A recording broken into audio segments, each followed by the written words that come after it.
Alright, welcome to the new Marvel Underground. Yes, we have changed our name from Four Guys in Comic Books to Marvel Underground.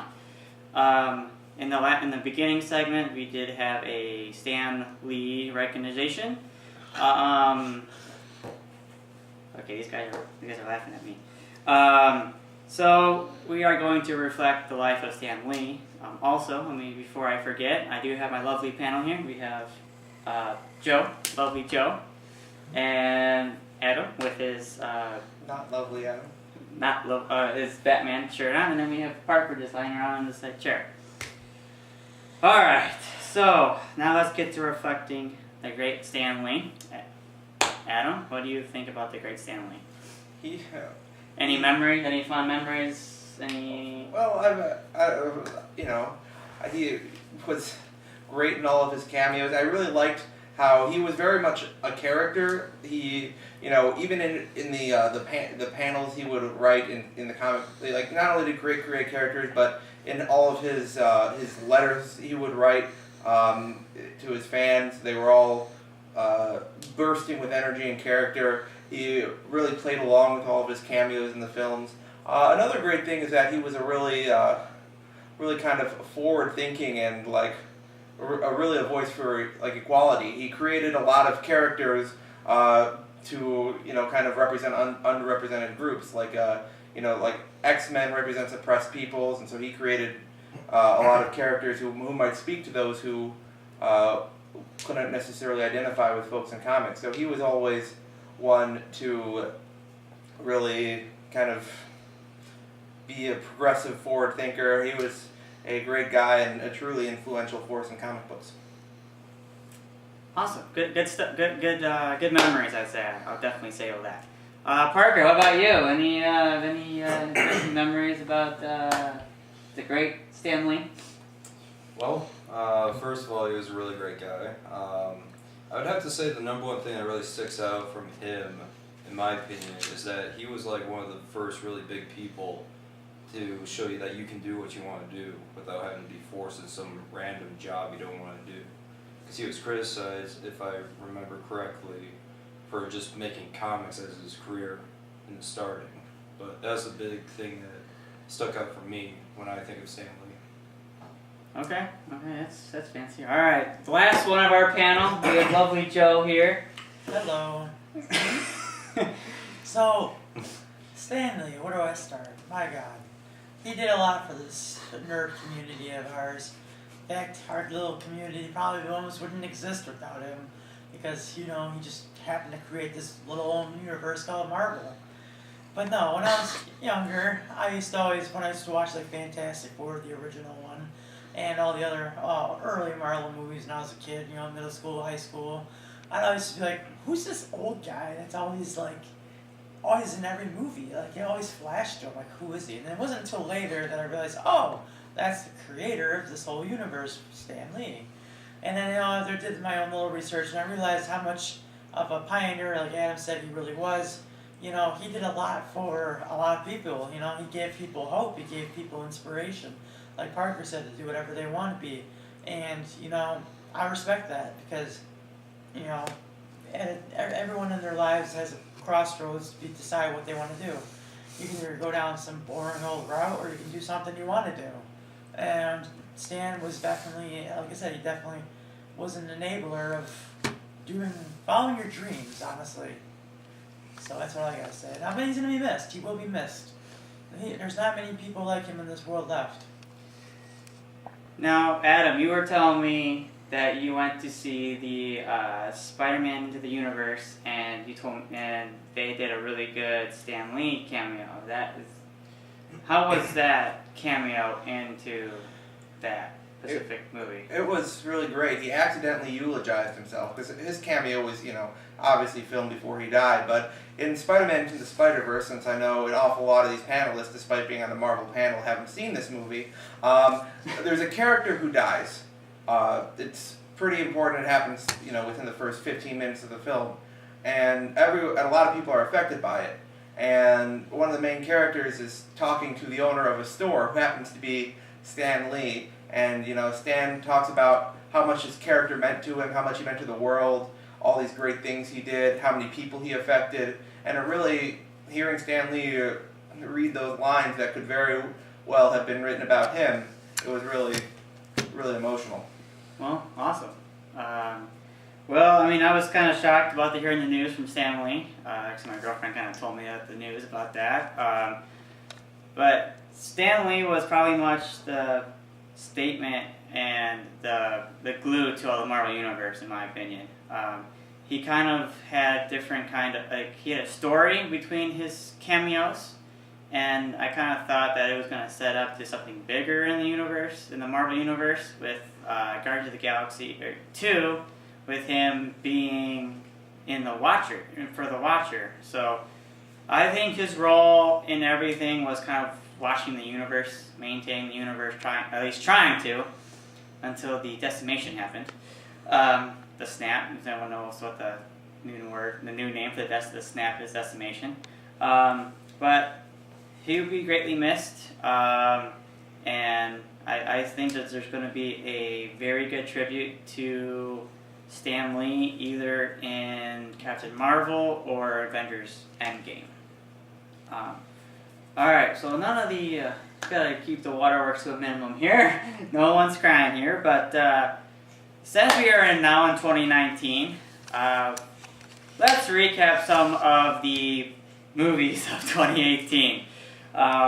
So there was the Avengers Infinity War that came out, Ant-Man and the Wasp, and I'm going to say Spider-Man Into the Universe because I know it's a Sony movie, but we're going to still talk about that because I think everyone says it's really good. I haven't seen it yet, but yeah. So, Joe, what was your best movie out of 2018 in the Marvel Universe? What was that question again? I'm sorry. What was the best movie in the Marvel Universe in 2018? Oh, in 2018. I mean, obviously, I'd have to say Infinity War. I mean, come on. I mean, Infinity War was like an emotional roller coaster. I mean, it went from being like all this stuff because it was like I said, it was like what we believed to be the culmination of the last 10 years of Marvel movies, all brought together in one movie, and they did a fantastic job bringing all of these different movie characters on one screen, and you know, it didn't feel smashed together. Like, well, it didn't feel like it was like overdone. And they did a lot for 3 hours, almost 3 hour movie, and you know, I think they did a fantastic job. Like towards the end of the movie, I mean, come on, we all remember that scene with Spider-Man and Iron Man after the snap happens, and you know, he's like, Mr. Stark, I don't feel good, and it's just everyone was crying at that moment, and then he dies, quote unquote, and then you know, then you see the world just go to hell. You can say hell. Demonetized. Thanks, Joe. But you know, for real though, you know, half the freaking universe goes away in a minute. You know, so Okay. I really liked Infinity War. Don't get me wrong, Black Panther was good too, but there was a lot of people say Black Panther was a hidden gem, and it was. Don't get me wrong, Well, but it was hidden. It was a hugely popular movie. it was. But it did kind of get overshadowed by Infinity War. It got tremendously overshadowed. And we'll talk about how that's going to happen again this year later on. But to answer your question, Infinity War is my favorite. All right. Parker, I know you were into the whole Infinity War saga, so I'm guessing Infinity War is your favorite movie in 2018. Yeah, it was Infinity War. Why not Black Panther? Well, because Infinity War, they have all the characters in it, including Black Panther. So, by default, I would think that all of us would think so, unless Adam decides to choose differently, just for diversity of the subject. But I would have to still say that Infinity War is my favorite, mainly because you get to see all the different characters work together and their different perks, as in which character has what power essentially. And see how the combination of those powers with each character contribute to different battles within different scenes of the movie, which is, to me, very intriguing to look at. Almost like a game theory type scenario. But yeah, I would say Infinity War is definitely my favorite. Okay. Now, last but not least, Adam. Since you're allowing me to count Into the Spider-Verse, I'm gonna say Into the Spider-Verse is my favorite Marvel movie of the Yes, year. I am counting that because It was great. It had a great aesthetic. It felt like a comic book. It looked like a comic book. Lots of great characters. Miles Morales was a great lead. Spider-Gwen. Nicolas Cage, role of a lifetime as Spider-Man Noir. Hilarious. Although it was very much a comedy movie, but there were a lot of heartfelt Now, moments. does that revive Nick Cage's movie career? As far as I'm concerned, his career never died. Yeah, It was a great film, really stylish. You know, I don't think it's going to win the Oscar for Best Animated Film, but it should. I know it won an Emmy, I believe, for best soundtrack or movie or no best animated film or something like that. I don't know. Yeah, Golden Globe, I think. It was Golden Globe. Yeah, something All like the, that. all the award shows blend together, they don't matter. Yeah, it's different. It's the same thing, but they call it different names. Yeah. So I mean, I've seen pretty much most every movie besides Spider-Man Into the Spider-Verse. I need to go see that. But I would say the. Okay, Joe. Whatever. Anyway, I like them all. I liked Ant-Man and the Wasp. I like Black Panther and Infinity War. Infinity War is probably an interesting one because it was kind of, you get a bunch of these different movie universes or franchises together in one, different egos. I mean, Thor and Rocket were probably the best combo, I say, because Thor does not know that Rocket is a raccoon, calls him Rabbit. So I thought that was kind of Hilarious. pretty funny, kind of like a little comedy break in a serious film, stuff like that. So, I mean, Ant-Man and the Wasp was good. I mean, I thought it was more comedy because Paul Rudd is pretty funny, but that shocking ending in the end credit scene was, or one of the two post credit scenes was pretty shocking. I mean, obviously everyone knew it was coming, but who would have thought that 3 people turned to dust? Hopefully you guys didn't see it yet, but you guys probably did. So, spoiler alert if you haven't seen it yet. Janet and Hank and who was the other one? The Wasp. The person who plays the Wasp. But Janet, Hank, and no, I can't remember. the daughter. I know what you're talking about. Yeah, I can't remember the name now. Yeah. Hope. Hope. It was Hope. Yeah. Hope. Yes, that's right. Hope. So, I mean, I enjoyed it. Okay, so now we're going to go into 2019 movies this year. The first one we'll be getting is Captain Marvel. Hopefully I said it right, guys. You did. Okay, You Captain did. Marvel, which That's comes. right, you kept messing it up before calling her Miss Marvel. Yes, I kept calling it up.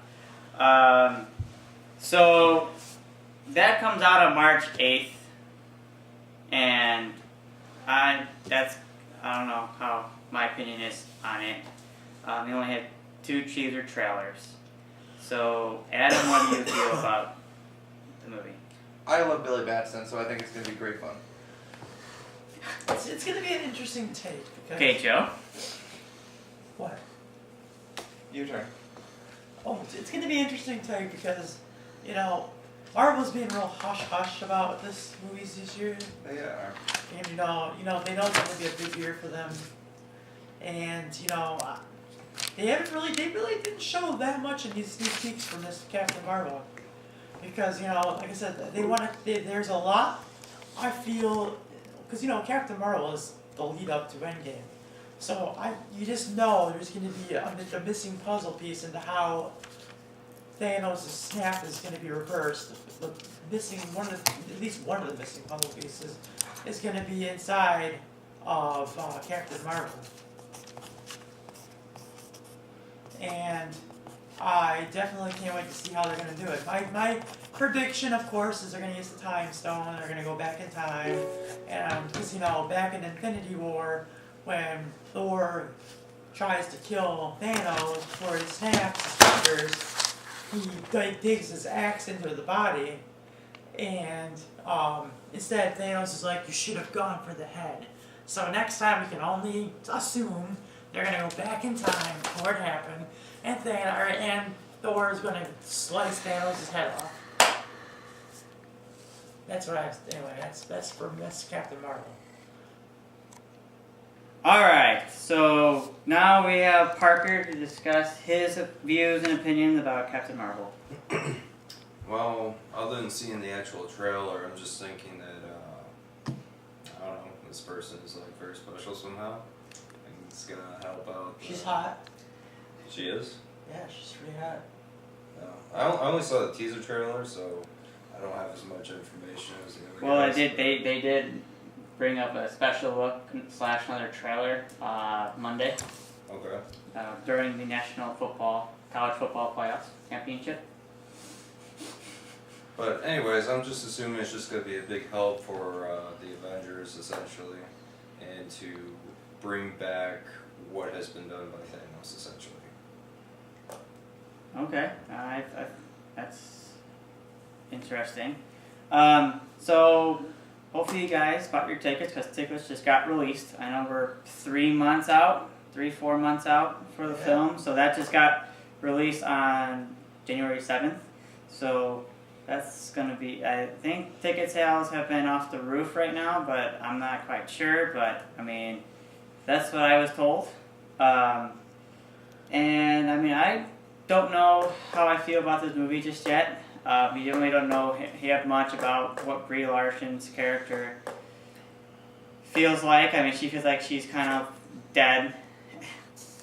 Feels like she's kind of like dead, no How is she emotion. dead? Well, I meant like no emotion on her face. Like she's kind of a blank stare. Like she doesn't like if you look at any of the other actors that play the specific characters, they have emotion. They have they have the drive. Whereas Captain Marvel, is like she doesn't have that motivation or drive, or that facial expression or the emotion expression of her character. She looks like she's flat. Like Maybe she just needs the Soul Stone. Thank you, Jake. Yep, Jake's our producer, by the way. So Turn that camera around, Jay. Show yourself. we'll show him later. Don't worry. So now we're gonna do a new segment into this. We're gonna do predictions and how will this movie progress into the to Endgame, and how will it do in the box office. I will start with Parker. Parker, what are your predictions about this movie, about Captain Marvel? That's a tough one. I would say, well, first of all, there's going to be an introduction essentially, maybe a little bit of background on Captain Marvel. I almost said Mrs. Marvel. So basically, there's probably going to be some history of the character, introduction of the character coming right after Infinity War, and essentially trying to figure out what's going on and then connect it with the different superheroes to continue on to maybe a next movie. It's almost like a movie that transitions to another movie, essentially. And in the box office, I would say it would definitely be #1 spot at some point. So yeah, I think I'll do good.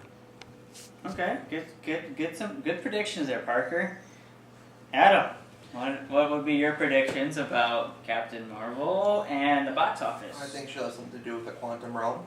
I think that's where all the time travel shenanigans probably take place in Endgame. I think it has something to do with that because the movie takes place in the past. There's probably some shenanigans involving time travel happening there. I think it'll do well. I think it'll make at least $35 in the box office. A little risky to say, I know, but I think it'll do at least $35.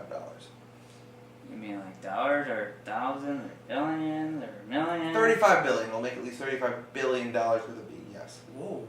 Oh, That's okay. an ambitious prediction there. 35 trillion. Why not? All hail the mouse. Oh, hell, a mouse, yes. Now our last one for this one. Oh, thank you. What's my name again? Joe. Thank you. Lovely Joe will comment on what his predictions and about Yes, how my this prediction, movie. yes. Well, I believe this movie will do well. However, I don't think it's going to do as well as Black Panther because Black Panther attracts Stop comparing movies to Black Panther. I know it's your favorite movie. I know. It attracted a demographic that was it was, well, I'll just say it was the first prominently African American movie, and so it definitely attracted a certain demographic, and that's all I'll say. Now, it also didn't have a good cast. I'm not saying it didn't, It did but have it a good did. cast. You know, but I'm just saying that was Marvel was trying something new with that, and it worked for them. I'll give them that. And you know, and don't try to corner me here, okay? I'm just being honest. And then Captain Marvel is definitely gonna do well, you know, but I just don't think it's gonna do as well as Black Panther. That's all, for obvious reasons. As we had Adam move But Avengers Endgame is probably going to be the highest grossing movie of all time because, you know. Hey, man. We're still talking about Miss Captain Marvel here. I'm just saying, though. That's why, okay? I'm just saying. You know, it's obviously, like I already said earlier in my earlier statement, it's going to lead into Endgame. Captain Marvel. It's a given. Like he said, quantum realm is going to be the key. It's obviously going to lead to time travel, and that's going to lead us right on into Endgame. And then that's going to be that's going to be Captain Marvel's purpose. It's just time travel. That's literally going to be her purpose. That's why they waited this long in the game to bring her into the fold. Because her story would not make sense otherwise. Well, if you think about it, she's the first hero that no one knows about because her timeline is in the 90s. Right, and she's the first female prominent protagonist. So, I mean, I think personally it's gonna... What? That might actually work in Marvel's favor. Yeah, well, you know, Marvel's a juggernaut, so anything that Marvel puts their name is gonna do well. Yes, but it's also political. Okay, you're done with this conversation. Cut you off, will ya? Shoot him now. You want my honest opinion? Shoot him. We don't! No, we don't. We're gonna be they're gonna be demonetized so No, hard it's they're not gonna start charging us. demonetization. That's a legitimate business play. Yes, it's a legitimate concerns and opinions. No, I get that. They What do you think, Mark? They want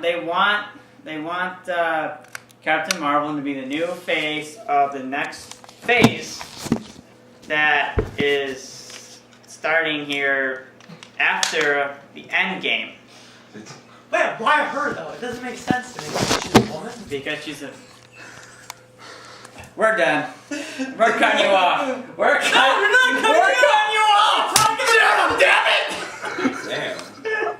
We're talking about this. People want to hear this stuff. They Okay. do. They do actually. The left really likes that. So, as Joe went AWOL on us... I did not go AWOL. It was a legitimate concern. Alright, People want to hear this stuff. Okay, so we don't want rainbows and unicorns. Okay, we're gonna move on to Avengers. Go ahead. We're moving on to Avengers Endgame here. Go ahead, move on. So You know I talk about the serious topics. No, let's just move on. so that movie comes out in April 26th of this year. Let's just move on to people stuff I already know. All right, can you stop interrupting the host here? Alright. Okay, so the question is, why is the Avengers Endgame called Endgame? We're gonna start with Adam. Why they're calling it the Endgame instead of another interesting movie title, but why Endgame? Because it was pretty clearly telegraphed in the previous Avengers when Doctor Strange said, "It's the end game, Tony." So, We're in the end game. yeah. So it was pretty clearly telegraphed. I get that, but the Russos also said that it wasn't going to be coming. It wasn't going to come up in any of the movies, but that theory proved us wrong. Because, like you said, Doctor Strange said it in it. But if you notice too, in Avengers: Age of Ultron, Tony also mentions it too as well. Mm-hmm. So I guess that's kind of an interesting theory. But do you like this title, Avengers Endgame? I'm fine with it. Fine with it? Okay. I have no strong feelings either way. I think it's a good title. I don't know that I could think of a better one. Okay. All right. How about you, Parker? What do you think this Avengers Endgame is a good title for this? I think it's so. The Endgame, I personally think, is a good title. I wouldn't really know of a much better title, essentially, on the top of my head. But yeah, I would say the title's pretty good.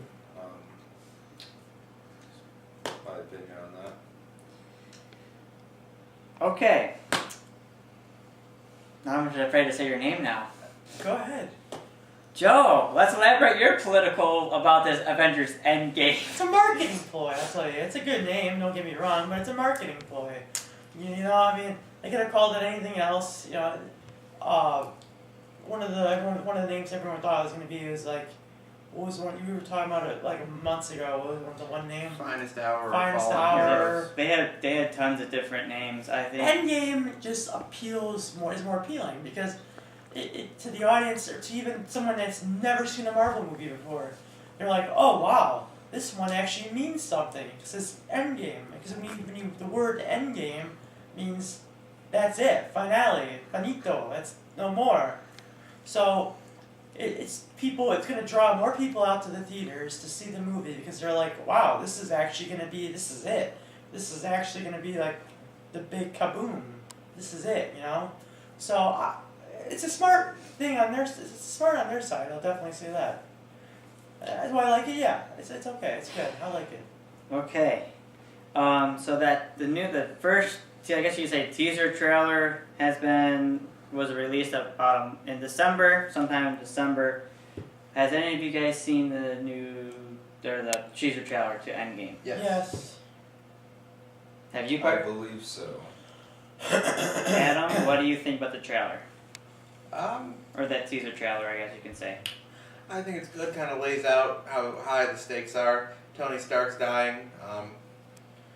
No one's walking away happy. But then who shows up but Ant-Man, ready to save the day? And I'm excited. There's going to be some Ant-Man in this Avengers because I think he's a really good comic relief character, and especially now that the Guardians are largely gone as comic relief, I think it'll be good to have Paul Rudd making us laugh a bit in a potentially very angsty and edgy movie. Now, do you think there will be any fakes? Like, when you're looking at when you watch the trailer, do you think some of those scenes were like a fake that are fake and won't be in the final cut? I mean, it's possible. There's always scenes in trailers that aren't in movies, but I can't identify a specific one. Okay. Joe, Why do you say it with such angst? what about you? What do you think about the teaser trailer? It's trepidation. Well, you know, this trailer, of course, you're not going to show a lot. It's first teaser. We call it a teaser for a reason. But it definitely, from just a little tease we got, we know it's going to be a very serious movie. We said that about Infinity War. Infinity War was serious, but it also had some comedy to it, because you're bringing all these different personalities together. But no, the Endgame is definitely going to be, it's going to bring a tear to your eye, I believe, in the theater. Because like I said, just right off the bat, we see Tony Stark dying. Like, we don't know who's going to save him. That scene is definitely going to be in the movie. You can tell it's going to be a major plot point. And then, like Adam said, Ant-Man's going to play a big role, obviously, because if you look at it, really, too, after the snap that occurred and wiped half the universe out, basically what's left now is the core Avengers, really. So, you know, I definitely think you're going to see the core group come back to its former glory here from the first Avengers movie and, save the day, essentially.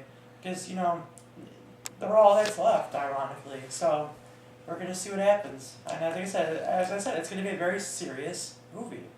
It's going to be a 3-hour movie. They even come out right out and said it's going to be at least 3-hour movie. Yeah, no, I agree. It's going to be the longest Marvel movie ever. It's going to be the longest movie in theaters we've seen in a long time as well. Okay, good input. Parker, what about you? So as Joe and Adam have stated with many opinions of how the trailer is, I would have to say that it's going to bring a lot of nostalgic feeling of the other Avenger movie, especially the first Avengers, back into this movie. And essentially it's going to be very tense. There's going to be a lot of fighting. And just from the little bits of the teaser, it just seems like it's going to be a really intense, like at the edge of your seat type action. And you're not going to know what's going to happen, essentially. Okay. So now, since we're talking about the trailer, when will we get trailer number 2? Now, rumors are saying that all the cast, like Scarlett Johansson, Chris Hemsworth, Chris Evans, and I think Robert Downey Jr. are going to make their appearance onto the Oscars. So some people are speculating that they will drop the next trailer during the Oscars. What do you think about that one, Adam? I mean, it's possible. I wouldn't be surprised if they went for like the Super Bowl. I think that I could see Disney dropping $1 million on another trailer during a big televised event. Now, would you see one either the Oscars or Super Bowl? I'd say Super Bowl over Oscars, but No, I think Super Bowl will probably be the best bet. What about you, Joe? Super Bowl all the way. And yeah, you got half the country watching TV at that moment. They're watching the Super Bowl for the ads. Marvel or Disney would be dumb not to have drop the trailer during the Super Bowl. It just makes logical sense. It makes marketing sense. Not a lot of people watch award shows like they used to. The ratings for the award shows have gone down dramatically because they've become so political. But we won't go into that topic. So it's going to be during the Super Bowl because, like I said, they have a very, very, very large audience.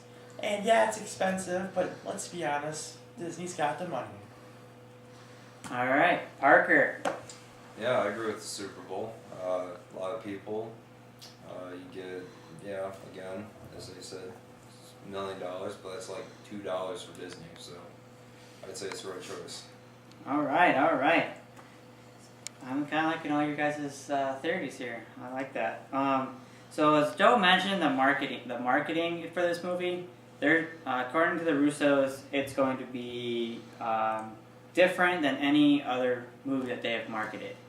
I don't know what they're doing. I don't know how they're doing it. They're gonna merchandise the hell out of this movie. But they're doing their marketing schemes different here in this. Don't ask me what's going on. I don't know much insight because the Russos don't tell me anything. they haven't been returning your calls? Yeah, why not? They're not returning my calls because they want to make sure that this movie is hidden from the world. That's how they did it with Infinity War. That's how they're gonna. They got Tom Holland locked up in a room. And they fired Mark Ruffalo for spoiling the movie on Jimmy Fallon 3 months ago. Yeah, he'll be back. So The Hulk is cut from the movie. the Hulk will be cut from the movie. They retroactively add in the scene of him getting snapped. He's just suspended. He'll be back. All right. So now is the toughest question. Who or how, or I guess I could say who, will either survive or live in this epic conclusion of 22 movies? We'll start with Joe. Well, signs show that Captain America, or at least Chris Evans, this will be his last Marvel film. And this has led many to believe that Captain America will die in this movie. So there's one. Now, the next Spider-Man installment has already been confirmed. So Tom Holland will assumedly be brought back to life from the snap. The rest of the core Avengers, I believe, will survive. There's theories that Loki will be brought back, so that leads us into another Thor movie down the line. And then, I don't know. Obviously, Nick Fury's probably gonna come back. Everyone that's important to the core plot line is obviously gonna be brought back or is not going to die in this movie. Is my prediction. Okay. I don't think it's gonna be a Game of Thrones thing where they're just gonna wipe everybody out, or your most beloved characters are all gonna die and then that's the end of it. That's just not. They're not gonna do that because they want to make more movies. Okay, Parker, what about you? Any predictions of who will survive and who will die? I'm really not for sure on this one. It would be very interesting if Disney decided to have everyone survive. So That's bold! Bold prediction! it probably might not happen, but I'll go with that. Okay. Last but not least, Adam. Everyone's living except Iron Man. Whoa. Now that is bold. What makes you say that? I think it's the culmination of his character arc. Going from being terrified of death to being the one to sacrifice himself to save everyone and everything. Huh. I think that makes the most sense. That's the logical conclusion to his character arc. And I don't think they're going to kill anyone else though. And I think killing Iron Man would, because the first of the MCU movies was Iron Man, kind of close off this huge arc. And I think if you kill off Iron Man, you have enough emotional punch. You don't need to kill anyone else. Yeah, but I thought Robert Downey Jr.'s contract goes far beyond this movie. Mine? I don't know. I haven't looked at it. I don't know. But everyone's contract is basically expiring at the end of this movie. I don't want to say this because he's my favorite character, but Captain America will probably die somehow. So I said. Or maybe use the multiverse or time travel to go back into his own time and be reunited with Peggy Carter and. But why does Chris Evans come out and say, "Oh, this is his last movie"? Marketing. Well, it could be It could be marketing. It could. Because his contract is also up. So it's a negotiating. Yeah, I can see that. So, well, it could go back to his time period, and then that's just it. It's done with Captain America. He's back at home. He could give the shield to maybe the Falcon or his buddy Bucky. So the character doesn't die. Steve Rogers Yes. does, is what you're saying. Yes. So, unless they find a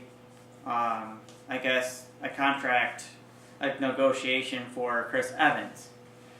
Since I know he did announce. But you see, that's the thing, though.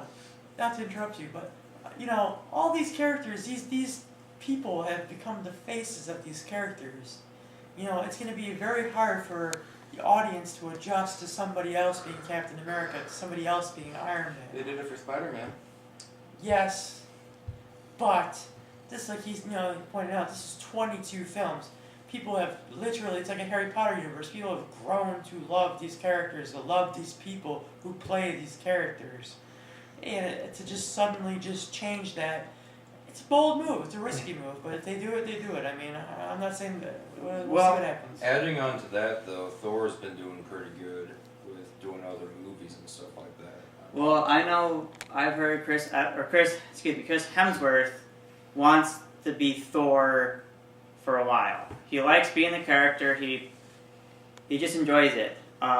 Chris Evans, on the other hand, I know he announced that he, on Instagram and Twitter, that he wraps his last day filming as Captain America, yada yada yada. He had a heartfelt message. Everyone was crying about it, yada yada yada. But then he came and spoke out a couple days ago about Robert Downey Jr.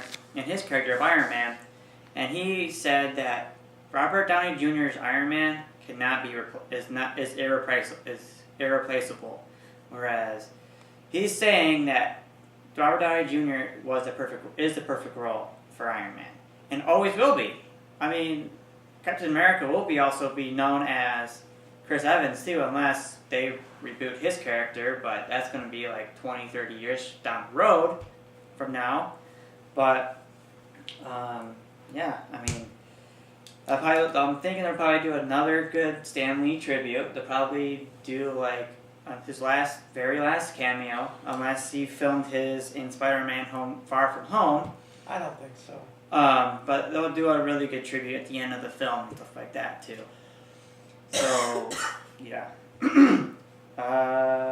Alright, so speaking of Spider-Man, Spider-Man Far From Home is going to be the first movie in Phase 4 after Avengers Endgame, and that will not come out till July. I don't know the date about it, but I really don't know what the movie's going to be basically about. All I know is Mysterio's going to be in it. Jake Gyllenhaal is playing Mysterio. We do not have a trailer released yet for it. Tobey Maguire is coming back. But, see, Tom Holland wants Tobey Maguire to come back only to be Uncle Ben. That's it. But the rumor is saying that we get the first trailer release the 15th of January, so that would be a Tuesday, I believe. Why would they do that? That makes no sense. Well, why would they? What do you mean? Why would they release a trailer for a post the movie of their biggest movie yet? You know what I'm saying? I couldn't tell you either on that one. That's a bad marketing move. But bad marketing move, and it doesn't show how Spider-Man will die or will rise from the ashes. I guess. He's just gonna magically come back. So I don't know how they're gonna do it. Don't know what's going on. They should have waited for 2020 for the next Spider-Man. That's just my opinion. Well, Spider-Man already got filming like 2 months ago. I'm saying they should have waited to release it till 2020, or at least the end of the year. Then again, you have a bunch of maybe. other movies. Or announce it. I mean, I guess they can, but does anyone have any thoughts about what this movie is going to be about? Adam? Presumably Spider-Man isn't going to be in New York anymore. He may or may not have red heels to click together to find his way back. I'm not sure. Mr. Avaz reference, I dig it. What about you, Joe? Yes, my opinion. Obviously, Far From Home, that title alone makes us assume, I guess he's not going to be in New York. But could this be him being in the what do you call that? Soul Stone? No, in the Soul Stone, but also, what's the The multiverse? Multiverse. I could see it maybe, because that's what comes to my mind when you say Far From Home. I mean, where else is he going to be? China? I mean, come on. I mean, it's either going to be either the multiverse or he's going to be in the Soul Stone. He's going to have some weird acid trip that's going to like change him forever. And no, really though. And then at the very end, the movie presumably will end at the end of Endgame, where he comes back home. He's back in New York, but something will happen that will be like the second part of the plot of the movie. That like a villain will come, like a classic Spider-Man villain will come back, like Doc Ock or something. And then, but the first part of the movie will obviously be like, where is he at? Where did he go? What is he doing? And then we'll lead into the traditional Spider-Man plot line. Interesting. Okay. Parker? I think he will be in China. You think you'll be in China? Okay, Yeah. that's a bold statement. Shanghai? Yeah. Hong Kong? Well, then the movie will end and it'll realize he just slipped on some ice and hit his head outside Chinatown, and the whole movie was just an illusion. Like I said, it's going to be like he's on one big acid trip or something. Okay. Alright, so in other news, that the Fox and Marvel deal is on its way to a close. How is all the Fox entities going to affect the MCU, and or how will it or how will we see them on the big screen? Let's go with Joe. Okay. So obviously, the Fox deal is going to result in Phase 4 is going to introduce the X-Men. That's basically what's going to happen, I believe. Phase 4 is literally going to be introducing the X-Men and getting their storylines situated. All these new villains will come into play from the X-Men storyline. Who knows? But X-Men have one final movie coming out later on this year. Okay, but I'm saying is Disney's gonna do their own reboot probably with all their own characters. You know, that's what makes sense to me. You just got the rest of the entire Marvel universe. Now let's do our own thing, and that's why I said they're gonna literally Phase 4 is going to be introducing X-Men. Hell, we might even see Deadpool. Who knows? But just not not Ryan Reynolds. You know, it's just going to be all their own I'm characters. sure Ryan Reynolds will probably still be his Deadpool because no one can replace. Well, it could be much later on down the road, though. What I'm saying, though, is like I said, though, but really, I mean, and they're probably going to bring Fantastic Four into the fold as well. However, I hope they do it right this time because, you know, that god-awful reboot we had last time. Yeah, no, So- that was awful. So let's do it right this time. Hopefully, you know, Disney can do that, and I think they will. But like I said, that's Phase 4 is literally going to be just integrating the rest of these universe into the actual MCU. Okay. Adam, our lawyer expert. I'm neither of those things. Or lawyer to be. It's going to take a while. We're not going to see anything for probably 3-4 years at least. They're going to start. It's going to affect like the comics a lot sooner because there's been like a freeze on creating new X-Men and stuff because they don't want to give Fox essentially more business. But now that they're going to own it, I think it's going to help. I think it's going to help the comics a lot. Might give a boost to like Fantastic Four. I know they stopped publishing them. I don't know if they started republishing them, but I think it'll help there. I think that's where we'll see the impact first. And I think they're going to get some X-Men, maybe a few X-Men villains, maybe Doctor Doom thrown in the mix somewhere. I think it's going to be, you know, a while before we see the full X-Men crew. I think they're going to introduce them piecemeal. I think they're going to do that rather than like an X-Men movie because at this point there've been like 7 X-Men movies. I know they just canceled. Fox just canceled 3 X-Men spin-offs. Oh, the Gifted and all that. No, movies. The Gambit got canceled. What other one got? Some other one got canceled. Flash. Different universe, Oh, bro. sorry. I can't remember the other one, but I know that Gambit got the boot for not going because I think that they're Quicksilver. That's what I was looking for. yeah, he's dead. So I think that with these Fox property, they're going to do a Doctor Doom solo film. That was the one that got canceled. Those 2 were the one that got I canceled. would love to see a Doctor Doom film. I love Doctor Doom. Okay. What about you, Parker? What about you feel about the Marvel and Fox deal, merger, or whatever? When are we going to see these characters show up in the MCU? So, again, I'm thinking it's going to take a while for like a reboot to essentially happen.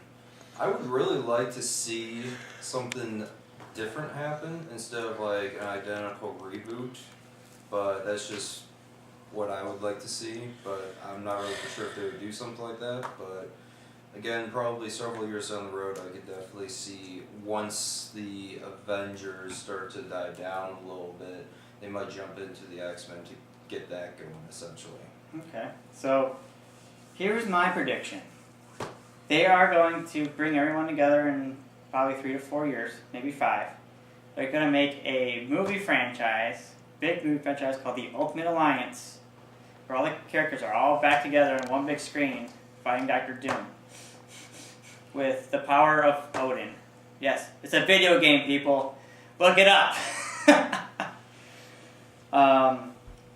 Alright, so a few final things before we wrap up the show. I know January 1st has come and gone, but hopefully all you guys are watching all the 20 movies to lead up into the end game. I know some of the movies will fall into Captain Marvel, but I did my calculation on this one. If you watch 22 movies in a week, every week, you will be finishing them on April 26th, the week of the end game. So, yeah, I've been doing that too, so I'm about to be on Iron Man 2. Some weeks have 2 movies in between. That's how I got it to all fit in one. Also, I know in the last episode I was going to have a hashtag. I was going to let you guys know about it, and I figured out the hashtag as soon as the end game name was announced.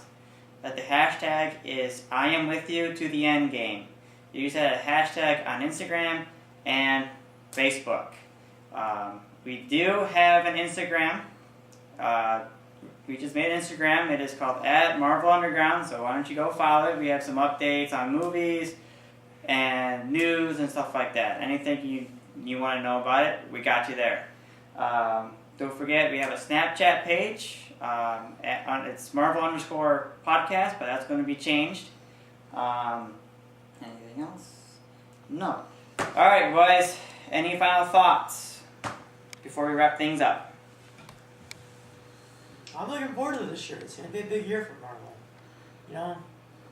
R.I.P. Stan Lee, of course. The world will go on. His universe will live on. And let's just hope Kevin Feige takes care of his baby. I think he'll do a good job of it.